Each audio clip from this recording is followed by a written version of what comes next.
মালদ্বীপ নামে দেশের মধ্যে যখন তাশরিফ নিলাম, ওখানে যাওয়ার পরে চতুর্দিকে শুধু আযান আওয়াজ খানার মধ্যে পৌঁছিতেছিল। ওকা সুবহানাল্লাহ। যেই দেশের মানুষে অগ্নি পূজা করত, যেই দেশের মানুষে সূর্য পূজা করত, ওই দেশের মধ্যে পূজা করতে বলা কোনো মানুষ নাই।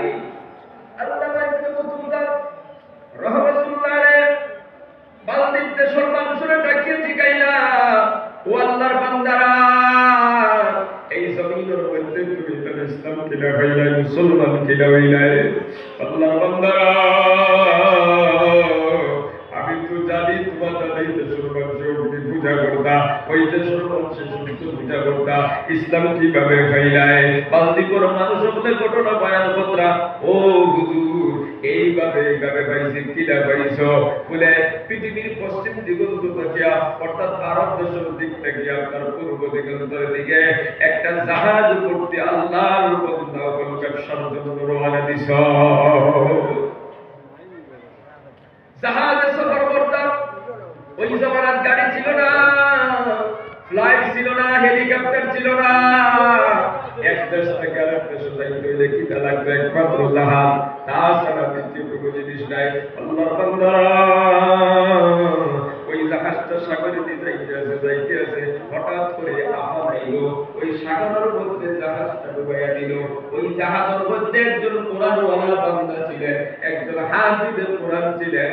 নাম হলো হাফিজ আবুল বরকত রহমাতুল্লাহ আলাইহি। কেবলমাত্র আবুল বরকত বাসিনা, আর সবাই সাগরের মধ্যে ডুবিয়া মারা গেছে। সুবহানাল্লাহ।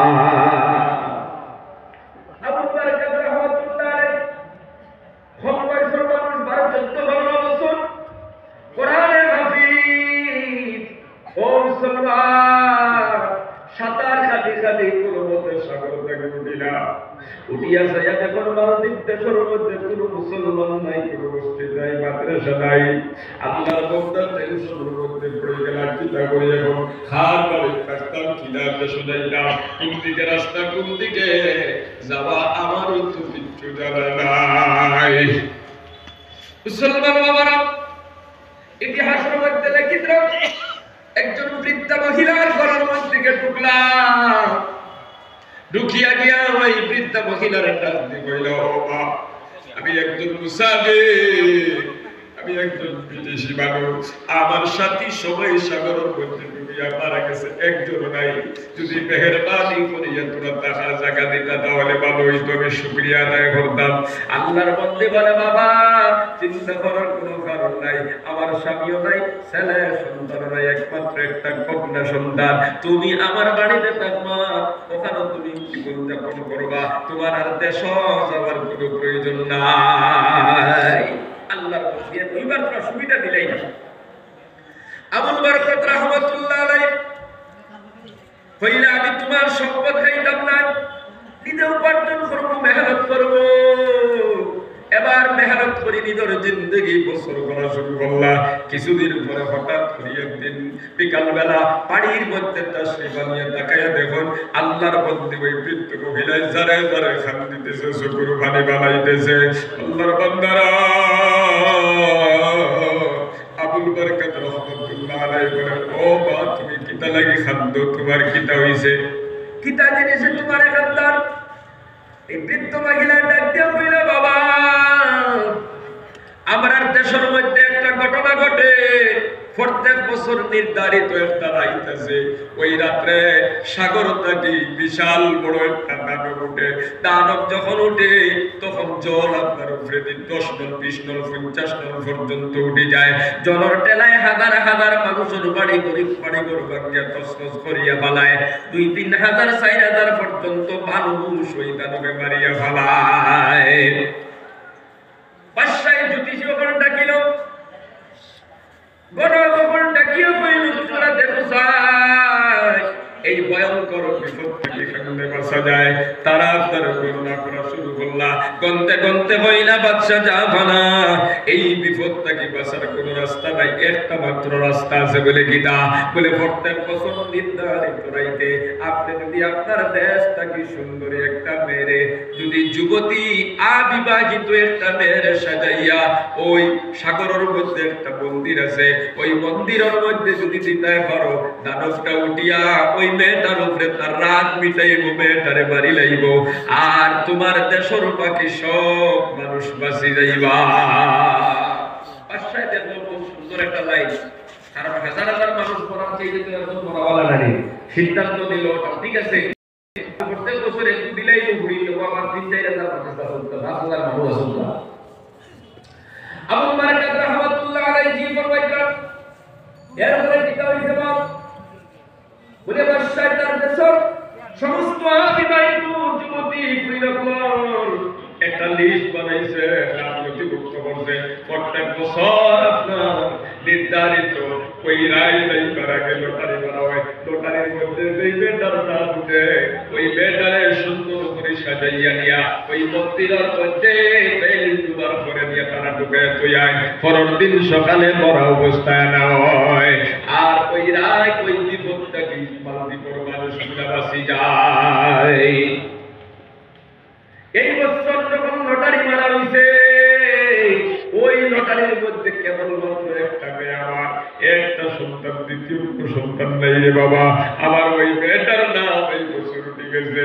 এখন তো সামান্য করে যখন বেল ডুবিব, তারা আমার মেয়েটারে নিয়ে যাইব গিয়া, আমার মেয়েটারে দিয়া তারা ওই মন্দিরও রাখি লাইব। আগামীকালকে সকালে পড়া আনা হবে, আর জীবনে কোনোদিন আমার মেয়ের সঙ্গে দেখা হবে না।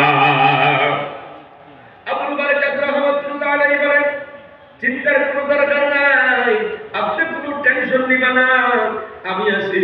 আপনার মেয়েটার বন্ধা আমার সাজাইয়া ওই মন্দির আপনি পাঠাইলেন। আল্লাহর বন্দী বলে, না না, তুমি একজন মুসাফির মানুষ, অসহায় মানুষ, আমার কোনো আশ্রয় লইছো রে বাবা, আমার জন্য তোমার জীবন দিবাইতে আমি কোনোদিন চাই না।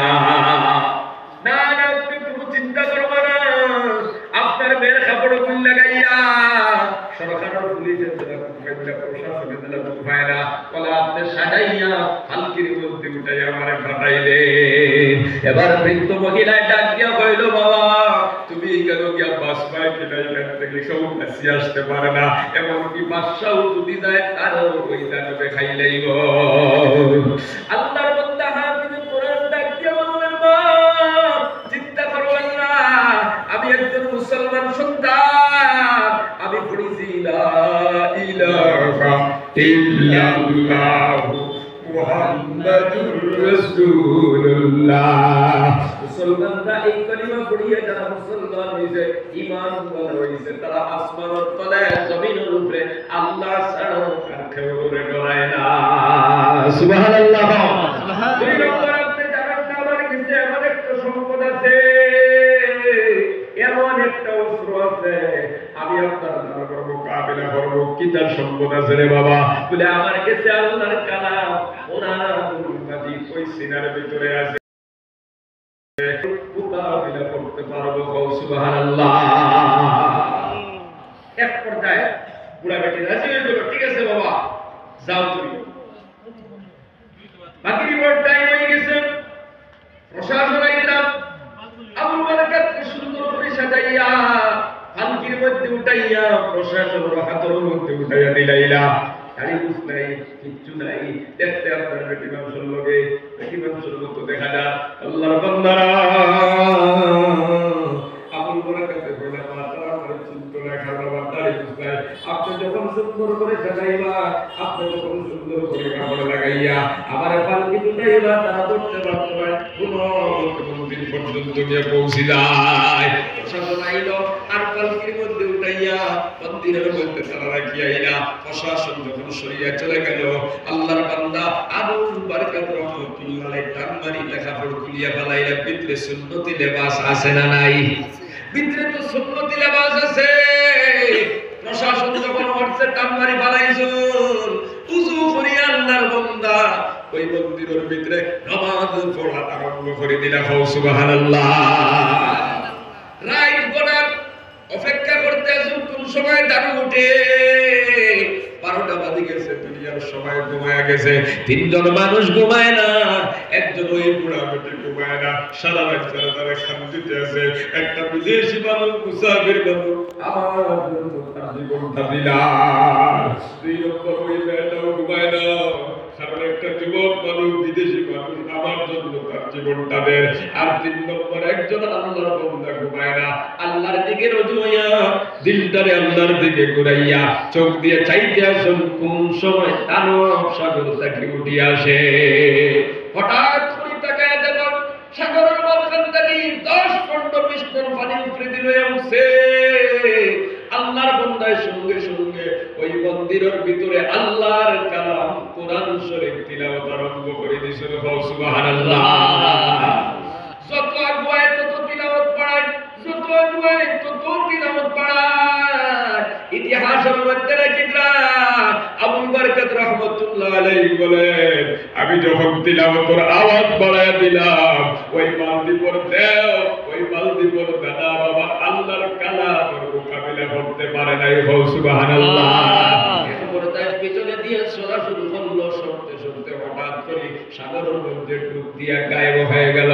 ফজর পর্যন্ত আল্লাহ বিল্লাহ করিয়া কাটাইলাম। ফজরের নামাজের পরে ও আল্লাহর বান্দারা প্রশাসন আইলো, আয়া তাকায়া দেখে কেন টুকরো মেয়েরা একটা ছেলে বাদু, অথচ বিন্দর মেয়ে, টুপিও লাগাই, পাঞ্জাবিও লাগাই। সুবহানাল্লাহ। তুমি হাত থেকে এই জায়গা তোমারই উঠে আনলো বলে আমার তো খাই তুমি তাই জানলে। এই বুড়া বেটির করে আমি তাকি, আমি মেয়েটার বদলাইছি, বেটা ইজ্জত বদলা করছি, বাঁচলে কিনা এই জমিন বাঁচার কোনো লাইন না। ওখান তুমি দানবের কাছ থেকে দিলাম। আল্লাহর বান্দায় ডাক দিয়া কইলা, ও সরকারের প্রশাসক, আমার কাছে এমন একটা অস্ত্র আসলো, যে অস্ত্রটার নাম হইল আল্লাহর কালাম কোরআন শরীফ। সুবহানাল্লাহ। পুলিশে ধরিয়া বাদশার কাছে লইয়া গেলাম। বাদশাই জিগাইলা, বাবারে তোমার বাড়ি জানো? বলে আমার বাড়ি আরবদেশের দিকে। তুমি কিলাইলাই, বিস্তারিত ঘটনা শুনাইলা। তুমি কিলাই কেন গেলা? বলে ও বাদশা জানা, আমি ওই মেয়ের পরিবর্তে বিদ্যাপীঠের খান্দা দেখিয়া আমি নিজে জিম্মাদারি লইলাম, আমি ওই মন্দিরের ভিতরে ঢুকলাম। বাদশা বড় খুশি হইল, বলে বাবা তোমার এই মেহনতের কারণে, প্রচেষ্টার কারণে আজকে তুমি নিজেও বাঁচিলাই, আর আমাদের দেশের মানুষগুলোরও তুমি বাঁচাইলাই। সুবহানাল্লাহ। আগামী বছর তুমি এই তারিখ পর্যন্ত থাকবাই, তুমি যে আল্লাহর বড়ত্বর ঘোষণা করতাই, যে আল্লাহর বড়ত্বর ঘটনা তুমি বয়ান করতাই, যে কোরআনের তাকতর আপনি বয়ান করতা, ওই কোরআন আর তোমার ওই আল্লাহ আগামী বছর আমরা এই বিপদ থেকে বাঁচাইবাইনি। আগামী বছরের এই তারিখ পর্যন্ত রইবাইনি। তাই বইলা রইব, কোনো সন্দেহ নাই। বাদশাহ কইল, যদি তুমি আগামী বছর নির্ধারিত তারিখে ওই দানব থেকে আমার দেশের মানুষরা যদি বাঁচাইতে পারো, তোমার যে কোরআন দিয়ে তুমি মোকাবিলা দিয়ে দানব থেকে বাঁচাইলেই ভাই, আমি ওই কোরআন যে সিনাত লাগাই দেব। আর কথা দিলাম, তুমি যে আল্লাহর উপরে ঈমান আনছো, ওই আল্লাহর উপরে আমি বাদশাহ ঈমান আনলেই। সুবহানাল্লাহ। আবু বরকত রাহমাতুল্লাহ সারা বছর ওখানে কাটাইলা। নির্ধারিত রাইতে প্রশাসনের তারিখে আপনার মন্দিরের মধ্যে ঢুকাইয়া দিলা। আল্লাহর বান্দা ওখানে গিয়া এশার নামাজ পড়িয়া কোরআনের কারিমের তিলাওয়াত করলা। আল্লাহর বান্দা রাত 12টার পরে যখন দানব উঠা শুরু করলো, তিলাওয়াত শুরু করলা। আমি আবু বরকত বলে এক পর্যায়ে তাকায়া দেখি তিলাওয়াতের বরকতে সাগরের মাঝখানে আগুনের দাও দাও জ্বলিয়া দাও জ্বলিয়া ছাই হয়ে ফজরের নামাজের পরে আবু বরকত রাহমাতুল্লাহ আলাইহি বাদশার খেদমতে যখন গেলাম, বাদশাহ দেখিয়া বড় খুশি হইল, লগে লগে তার চুলকে মিলাইল আর ডাক দেব, আবু বরকত তোমার আল্লাহর কালাম কোরআন শরীফ কোনো সন্দেহ নাই, আমি বাদিয়া লইলাম। ও আবু বরকত তোমার আল্লাহর উপরে ঈমান আনলাম, তুমি আমার জরুরি করে কলিমা পড়াও। সঙ্গে সঙ্গে বাদশাহ পড়িল, লা ইলাহা ইল্লাল্লাহু মুহাম্মাদুর রাসূলুল্লাহ। বাদশাহ যখন পড়িল, মন্ত্রীও পড়া শুরু করল। ইতিহাস লিখতেছে একজন কোরআনওয়ালার বরকতে একদিনের ভিতরে 70,000 মানুষে পড়ি শুনে লা ইলাহা ইল্লাল্লাহ মুহাম্মাদুর রাসূলুল্লাহ।